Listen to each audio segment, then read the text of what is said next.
안녕하세요. 저를 소개할 말이라곤 성실함밖엔 없네요.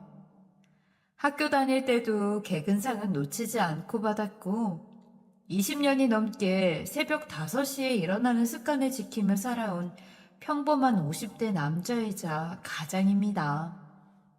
저는 특출난 것이 하나도 없어서 어릴 때부터 고민이 참 많았어요.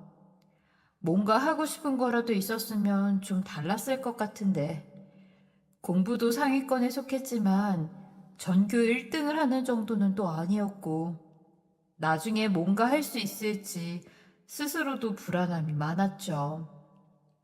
그리고 제가 사는 삶도 비슷했습니다. 큰 갈등이나 위기 같은 것 없이 평탄하게 살아왔고, 결혼도 원하는 사람과 준비가 된 때에 만나 무르르듯 잘 이어졌죠. 그런데 얼마 전 목숨을 걸어야 할 정도의 큰 일을 겪고 나니 사람이 평생 무탈할 수만은 없는 거구나.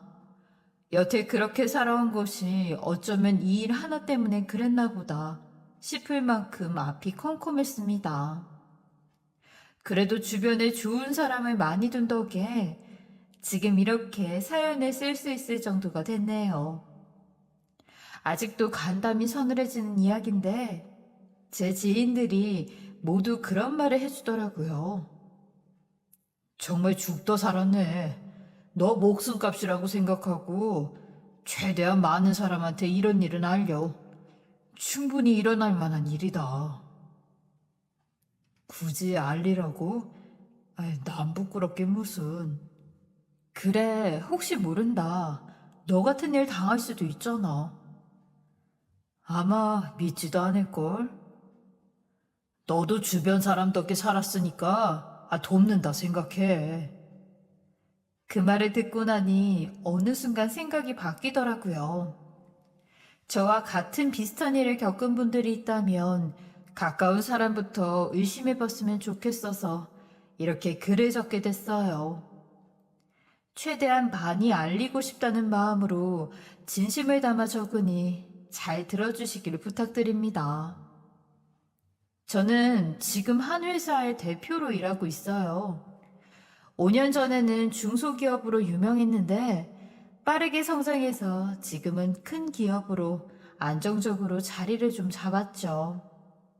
사실 제 배경을 아는 사람들은 제가 대표가 됐다고 하면 안 믿을 겁니다. 몇 년 전에 동창회를 나갔을 때도 한 친구가 그러더군요. 너 어디 직장은 다니냐? 걱정해줘서 고맙다, 임마. 나 대표하고 있어. 대표? 김영구가 대표를 한다고? 신기하지? 나도 그래. 야, 너한테 제대로 줄 서야겠다. 대표라니? 근데 너희 집도 평범하고 공부도 썩 잘하지 않았잖아. 근데 무슨 대표 자리까지 앉아? 우리 모르게 뒤에 누구 있었냐? 그런 것도 없이 어떻게 대표를 해? 네가 차린 거야? 아니, 너도 사정 다 알면서 그냥 운이 좋았어. 와, 대단하다. 야, 오늘 네가 한턱 내야겠는데? 사실 저도 아직까지 얼떨떨한 일이기는 해요. 그 당시엔 아무 연고도 없던 회사에 대리를 달았을 때인데 회장님이 일개 사원인 저를 불러서 일을 맡기더라고요. 김 대리, 자네가 한번 전체적으로 진행을 해봐. 이 큰 프로젝트를 제가요? 젊은 사람들이 하는 것도 봐야지. 맨날 구닥다리인 나 같은 사람들이 하니까 신선함이 없어서 그래. 복잡하게 생각 말고 본인 팀에 떨어진 일이라고 생각하고 해봐. 인력도 붙여줄 테니까. 그때는 그런 일이 기회라고 생각도 못했고 부담감에 빨리 끝나기만을 바라보고 있었죠. 그리고 그때 마감을 못 맞춘 업체가 있었는데 다들 그 업체를 바꾸라는 의견을 내더라고요. 회장님도 잠시 생각에 빠지더니 프로젝트 총괄인 김대리가 결정해. 어떻게 생각하나? 이게 전부 사람이 하는 일이지 않습니까? 저도 어떤 날 더 잘하려다 보니까 늦어지고 그런 경우도 있는데 기회는 한 번 더 주시면 어떨까요? 아마 그런 업체에서도 훨씬 더 좋은 퀄리티로 갖고 올 겁니다. 들었지? 김대리 결정에 따릅시다, 그럼. 그리고 모든 프로젝트가 잘 마무리됐을 즈음 저를 따로 불러 밥을 사주시더니 김대리, 자네의 장점이 뭔 줄 아나? 장점이요? 전 뭐 내세울 게 없는 사람이다만. 그래, 바로 그게 장점이야. 네, 회장님? 황당하게도 잘난 것 하나 없는 그게 장점이라던 회장님의 말에는 깊은 의미가 있었더라고요. 튀지 않고 평범하지만 그건 모두하고 잘 속할 수 있다는 뜻이거든. 사람들이 높은 자리에만 올라가면 어깨에 힘 들어가고 변해가. 근데 난 그냥 타고나기를 겸손하고 평범하고 난 그런 사람이 참 좋더라고. 남자들은 또 올라가면 어깨도 같이 올라가는 놈들이 많아. 예. 좋게 봐주셔서 감사합니다. 성실한다는 건 정말 자랑할 만한 일이야. 그런데 자네가 그걸 안다고 편하지는 않겠지만, 그래도 참 좋은 걸 가졌어.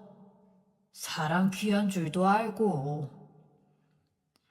저희가 하는 일이 다 사람 믿고 하는 거잖아요.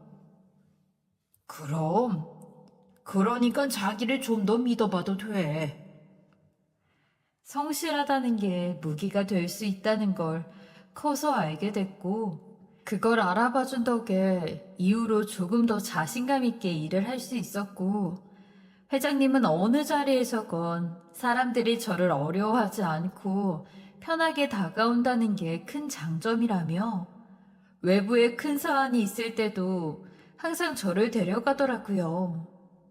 그걸 보는 것만으로도 또 신문에서나 보던 기업의 총수분들을 만나서 자리를 함께하는 것만으로도 큰 공부가 되는 것 같았죠. 그리고 당연히 자식이나 친척에게 이 기업을 이어가게 할 줄 알았는데 예상 외로 그 기회는 저에게 오더라고요. 팀장으로 7년 일했으면 회사 돌아가는 건 다 알지. 아직 부족하죠. 다른 팀 일은 모르는 것도 많고요. 그건 천천히 파악하면 될 일이고, 자네를 많은 직원이 따르던데. 이번에 마지막으로 조직 개편하고 나면 내가 물러날 걸세. 그럼 자네가 직접 운영해봐. 네? 제가요?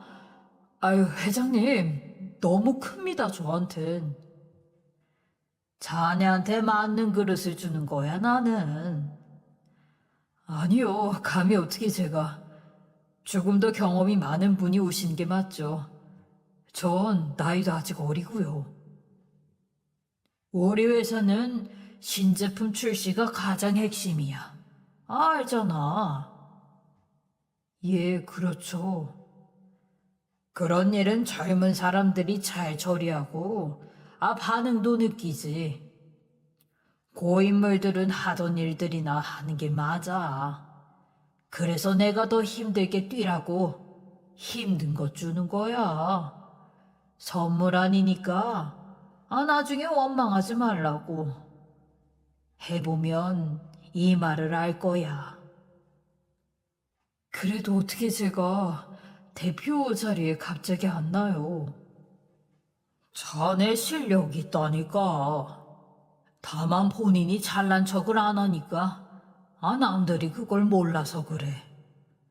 내가 만난 사람들한테도 자네 대표 자리에 앉힌다니까 잘 결정했다고만 하던데.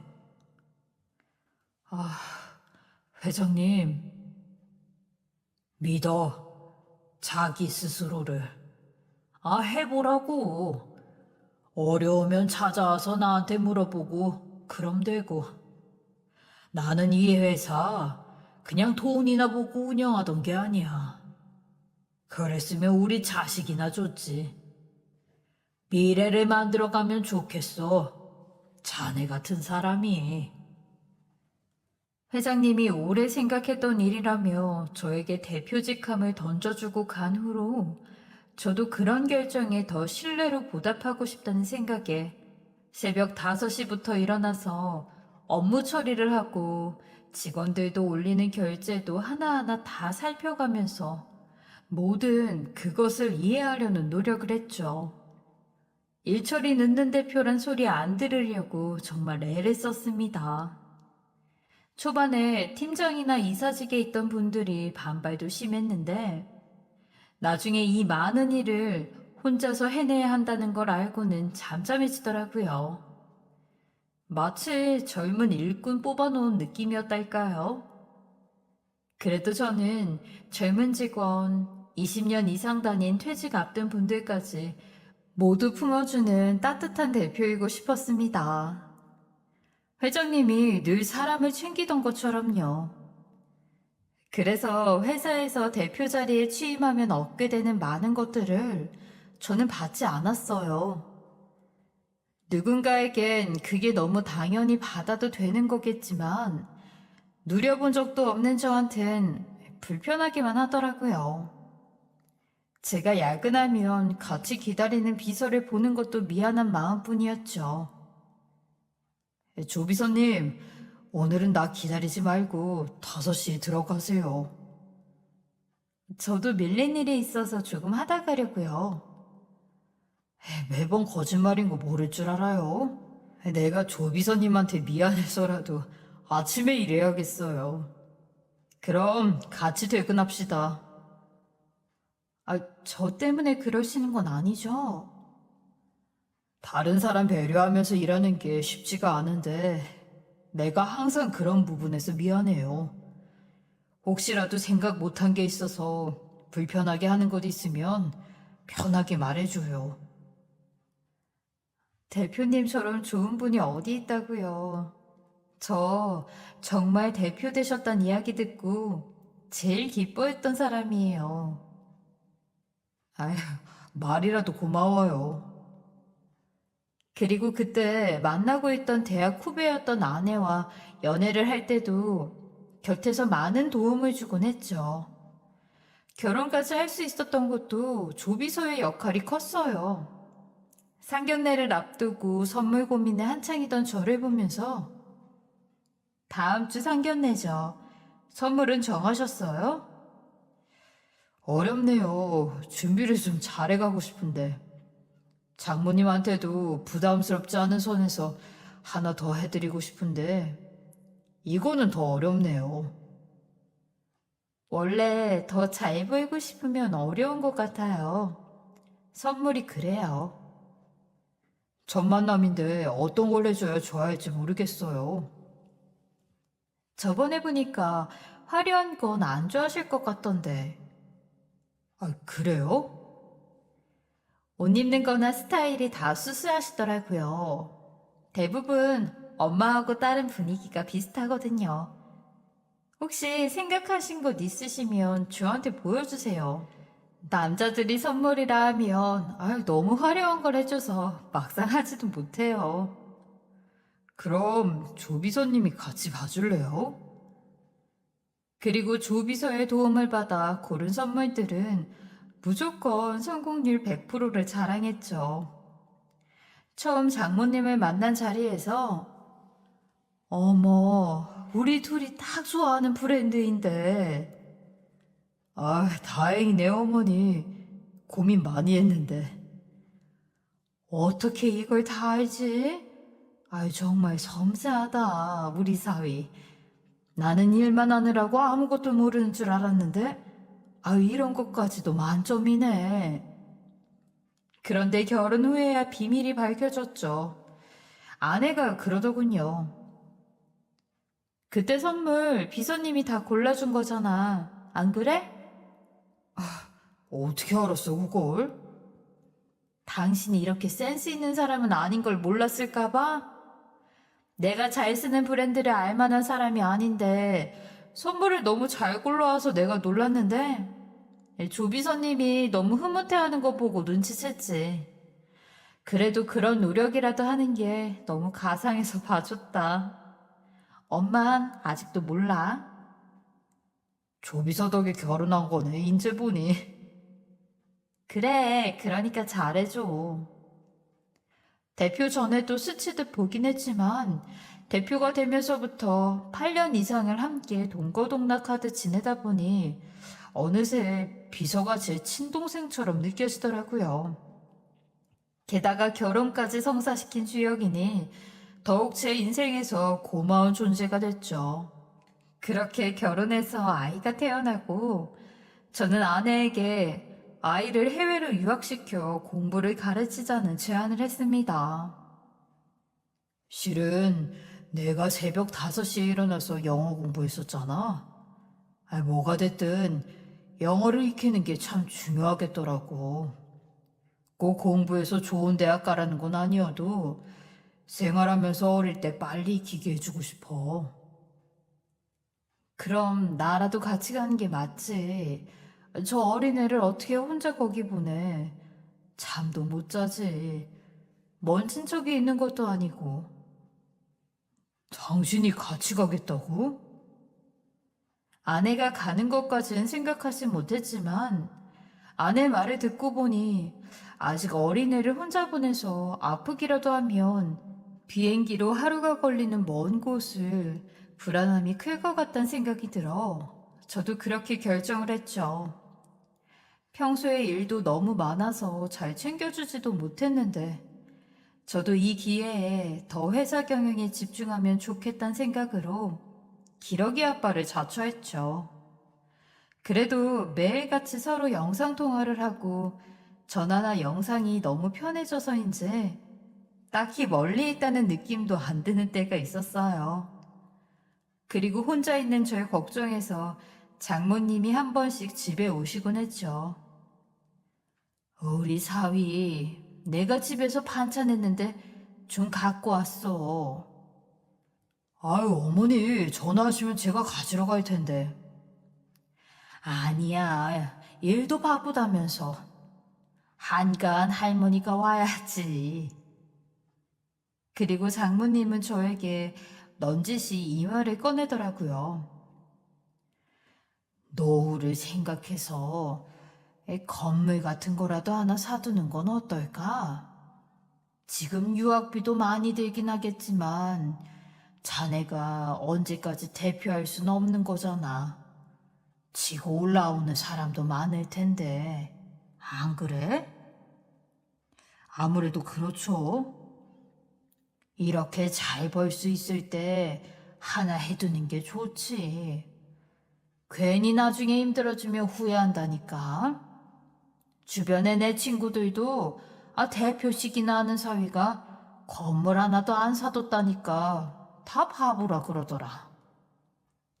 근데 요즘 너무 많이 올라서요. 더 오를 거야 앞으로는. 그냥 이쯤 하나 사도. 내가 다른 생각이 있어 그러는 건 아니고 자네도 고생이지만 먼 데 가서 애 뒷바라지만 하고 있는 우리 딸 보니까 마음이 안 좋아.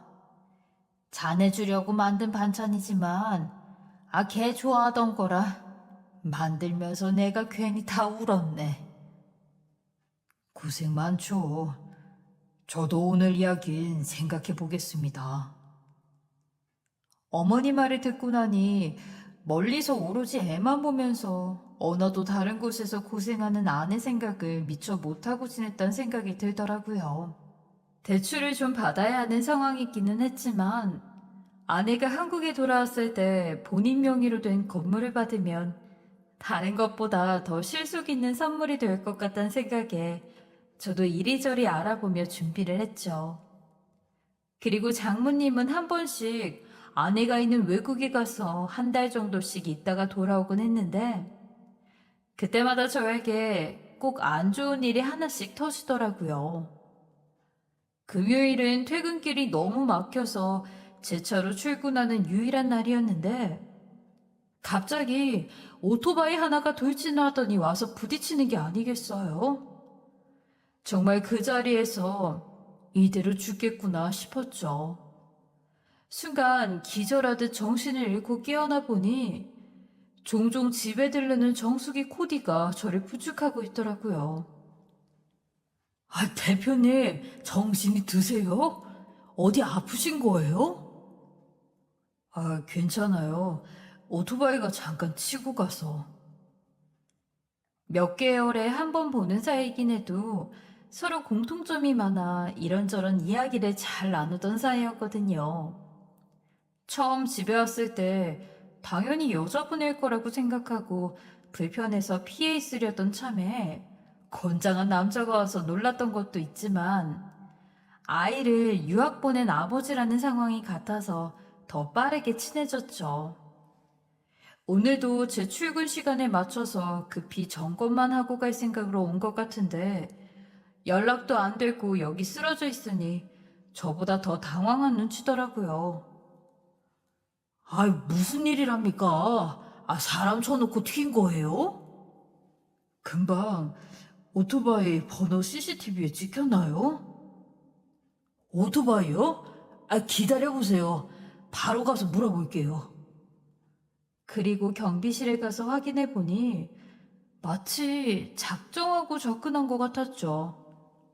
이 자식, 교묘하게 가렸네요, 번호를. 헬멧까지 쓰고 있어서 누군지도 모르겠는데. 아, 훤한 아침에 이게 무슨 일이랍니까? 어쩐지 연락해도 받질 않으셔서 돌아가렸던 참이었거든요. 그쪽 아니었으면 저 오늘 거기 그러고 있었겠네요. 아유, 별일이 다 있네요, 대표님. 점검 미루지 말고 다 돌고 저녁 늦게라도 오세요. 그래도 될까요? 안 그래도 혼자 밥 먹기 싫었는데 이따 같이 저녁하시죠. 그래도 멀리 있는 가족들에게 괜한 걱정을 시킬 것 같아 이야기를 꺼내진 않았죠. 그런데 지금 생각해보면 찜찜한 일이 있을 때마다 장모님이 안부 전화를 했었어요. 김서방, 잘 지내고 있나? 여긴 날씨가 너무 좋아. 아, 어머니 잘 도착하셨어요? 비행 길었을 텐데. 오니까 피로가 싹 풀릴 정도네. 출근은 잘했고, 목소리가 어쩐지 피곤해 보이네. 주말에 푹 쉬어. 아니에요. 저야 늘 똑같죠. 별일 없는 거지? 아침에 사고가 하나 있긴 했는데 큰일은 아니에요. 어머, 사고라니? 다친 데는 없어?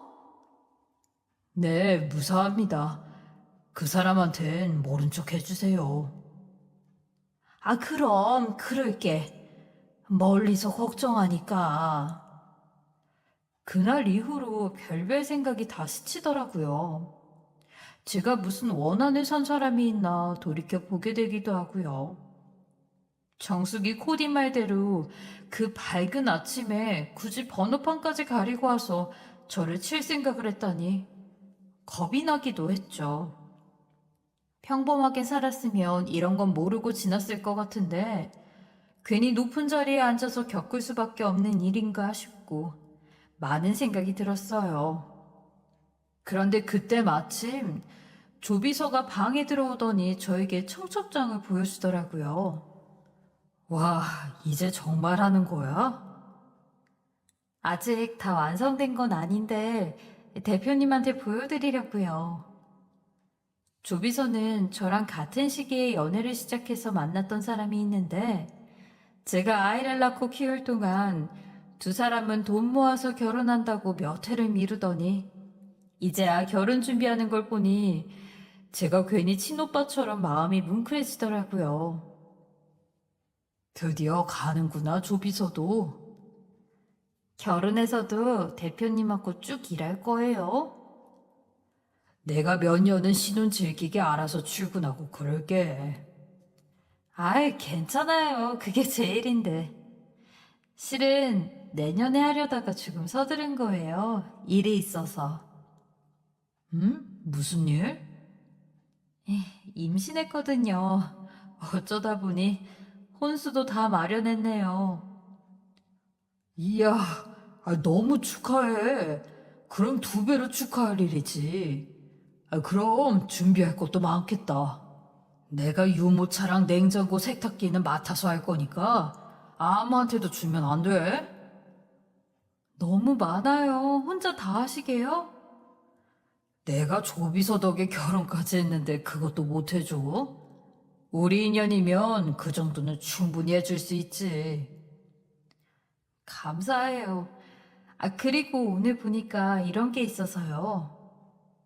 조비서가 저에게 장모님까지 다 같이 식당에서 찍은 사진 하나를 건네주더라고요.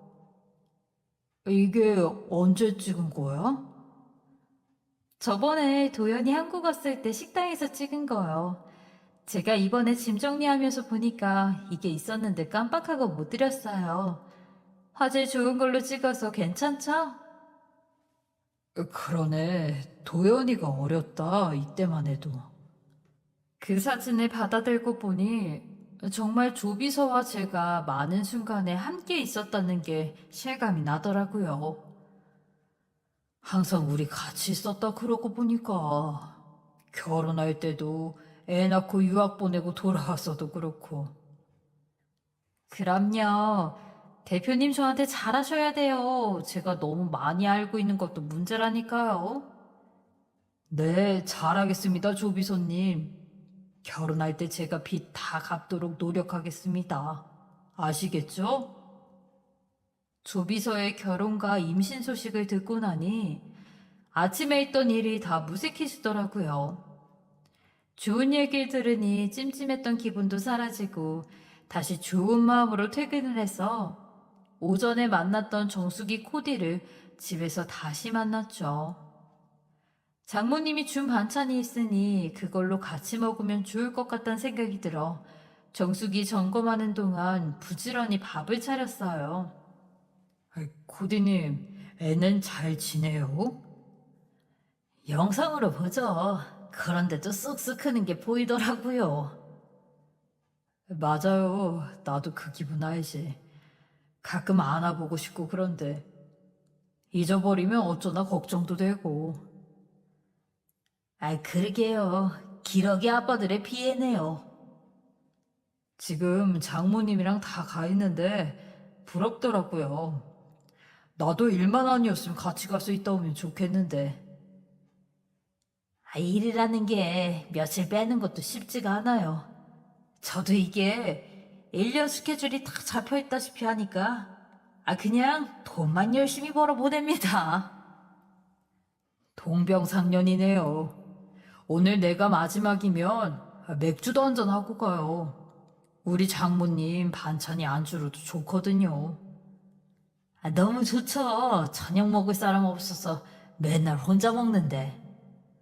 그러니까요. 나도 똑같아요. 가끔은 친구보다 더 반가운 느낌이 들었죠. 기러기 아빠 모임처럼 이런 마음이나 처지를 이해해줄 사람도 주변에 없었거든요.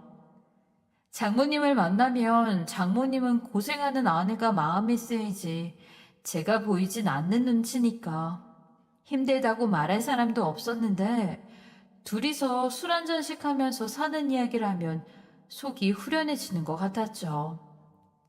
한참 술을 주거니 받거니 하고 있는데 식탁 한쪽에 놓여있던 비서 청첩장을 보더라고요. 이거 나랑 진짜 오래 일한 비서가 결혼해요. 그때 뵌 적 있는 것 같은데 집에서. 그분이에요? 역시 사람 얼굴 안 잊어버린다니까. 직업병이라 제가 다 기억하죠. 그간에 있었던 일도 이야기하면서 기분 좋은 이야기를 나누고 있는데 거기에 껴있던 사진을 유심히 보더니 갑자기 흠칫하면서 저희 장모님을 콕 집어 묻더라고요. 이분은 누구예요? 아, 우리 장모님. 우리 지금 먹는 반찬 해주신 분이에요. 죄송합니다. 세수 한번 하고 올게요. 갑자기 먹던 잔을 다 내려놓더니 화장실에 가서 세수를 하고 정신을 차리며 다시 오더라고요. 그러더니 또 한 번 사진 속 장모님 얼굴을 보더군요. 그리고는 혼잣말처럼 행복 아파트 사시지 않아요? 9층에. 오, 그걸 어떻게 알아요? 그 집도 가요? 네. 종종 저에게 고객들 이야기도 허심탄회하게 하곤 했는데 그날따라 장모님 이야기는 말을 아끼더라고요. 정수기 코디가 같다는 건 상상도 못할 일이었는데 아무래도 멀지 않은 거리에 살다 보니 겹친 모양이더라고요. 그리고 한참을 말없이 있어 저는 취기가 올라온 것 같아. 피곤하면 가셔도 돼요. 갑자기 말이 없어져서. 대표님, 제가 하는 말 믿어주실 수 있어요? 네? 진짜 믿어주실 수 있냐고요? 저희가 어떻게 보면 그냥 아무 사이도 아니잖아요. 괜한 말했다고 생각하실 수 있을 것 같아서 고민했는데 아무래도 알려드려야 할 것 같아요. 무슨 이야긴데 그래요? 여기서 도망치시는 게 좋을 것 같아요, 당장. 네? 내 집에서요? 왜요? 살고 싶으시면요, 그렇게 하세요. 아니, 앞을 다 자르고 그렇게만 말하면 어떡해요? 지금 이분 외국에 나가 계시죠? 네, 그런데요. 저번에 대표님 주차된 차도 한번 부서진 적 있죠? 제가 말한 적도 없는 이야기를 실실 꺼내는 걸 보면서 순간 무섭더라고요. 이 사람이 무슨 신들린 그런 건가 싶어서 온몸에 소름이 쫙 돋는데 그 순간 믿을 수 없는 말을 꺼내더라고요. 그게 그냥 사고라고 생각하세요? 오늘 있었던 일도 그렇고 나도 생각하고 있긴 해요. 그게 다 이분이 꾸민 짓입니다. 뭐라고요? 사진에 환하게 웃는 장모님을 가리키며 한치의 거짓도 없다는 분명한 목소리로 힘줘서 말하는 코디를 보면서 말을 이어갈 수 없더라고요. 무슨 근거로요? 제가 들었으니까요. 이분들이 하려는 일들 설마 했는데 그게 다 대표님한테 일어나고 있었네요.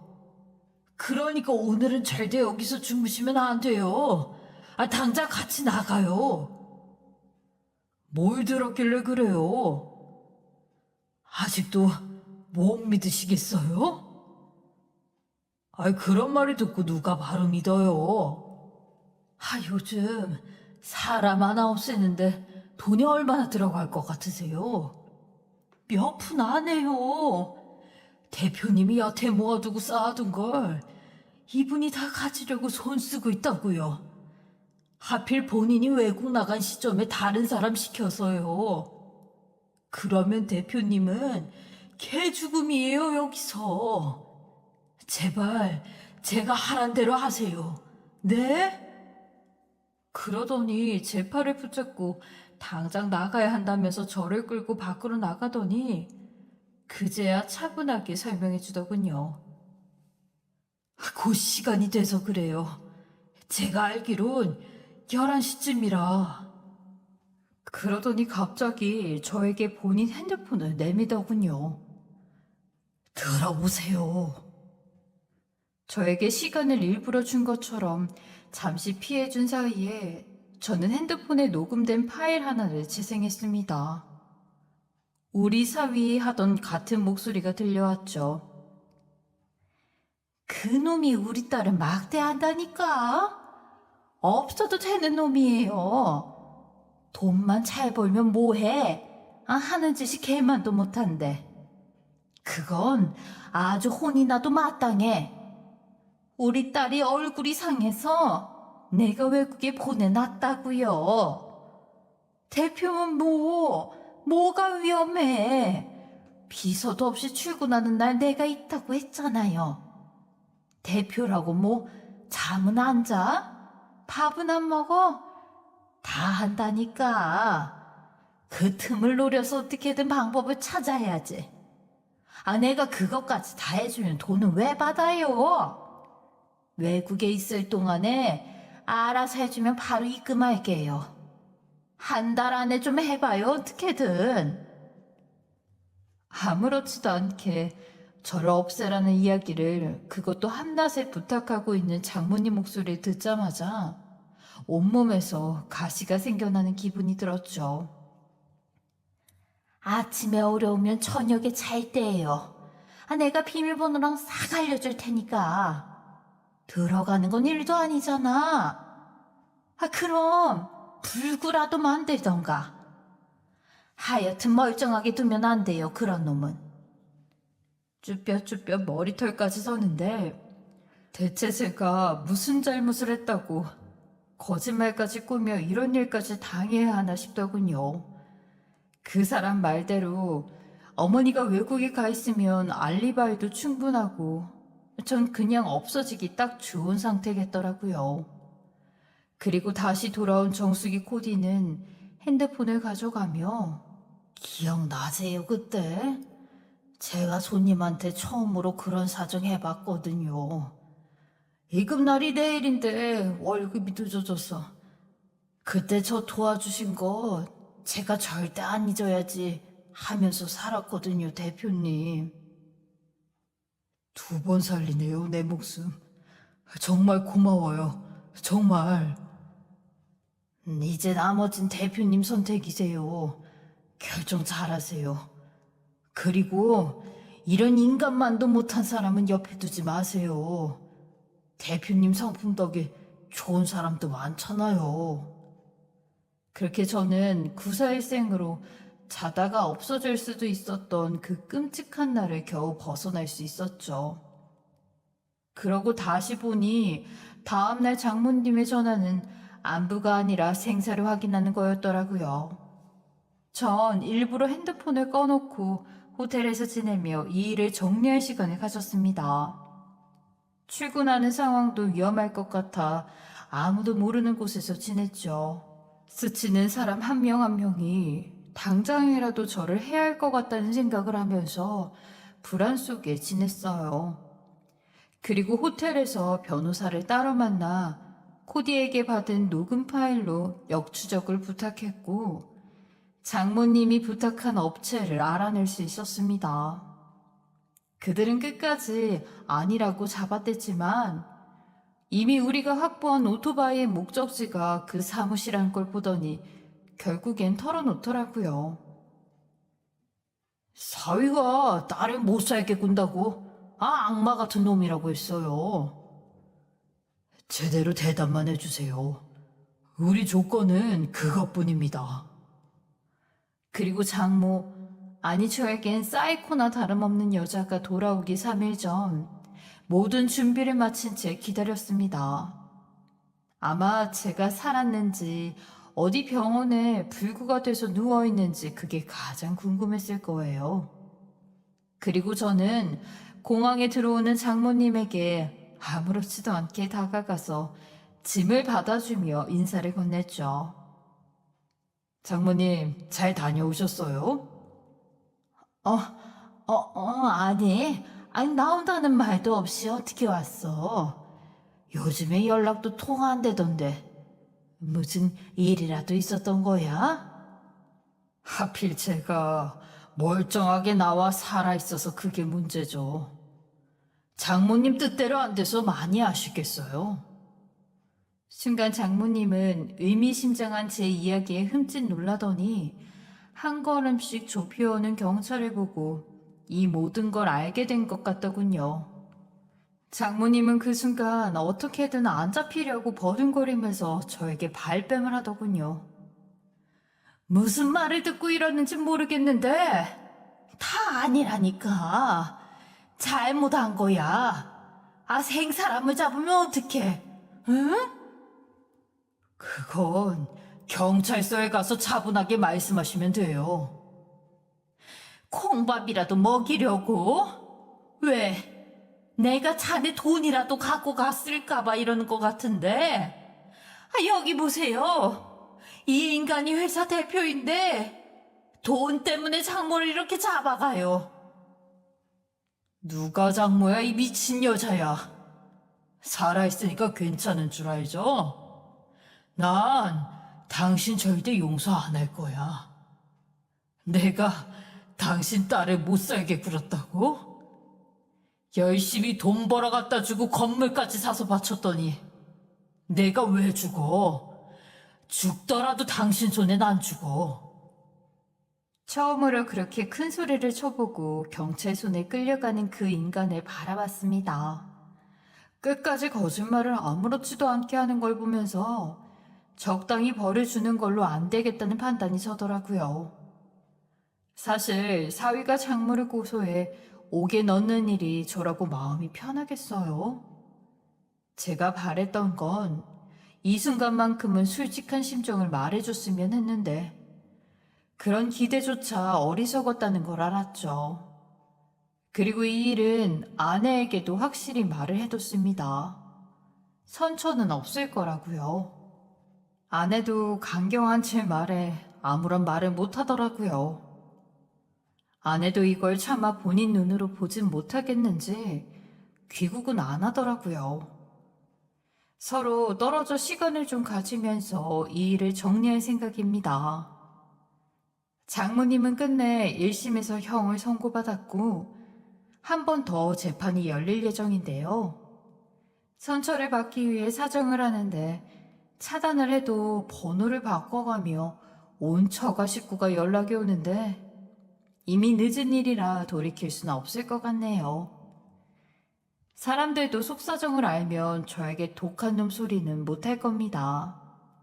그리고 독한 놈이 되더라도 다시는 남의 목숨 함부로 생각 못하도록 단단히 일러두려고요. 이 일을 겪고 난 뒤로 저는 이사도 하고 친구들도 많이 만나고 있어요. 친구들이 2번 산 목숨이라면서 저한테 주변에 좋은 사람들 많다며 그걸 보라고 하더라고요. 그 말대로 안 좋은 일보단 저를 위해 용기 준 고마운 사람을 생각하려고 합니다. 그리고 정수기 코디로 만난 그 친구는 둘도 없는 친한 동생이 됐어요. 조만간에 또 술 한잔 해야겠네요. 사연을 쓰고 보니 더 고마운 게 많아서 인사를 해야 될 것 같아요. 저의 구사일생한 이야기 들어주셔서 감사합니다. 지금까지 커피앤톡이었습니다. 오늘도 끝까지 함께 해주셔서 감사하고요. 저는 다음 영상으로 또 찾아뵙겠습니다.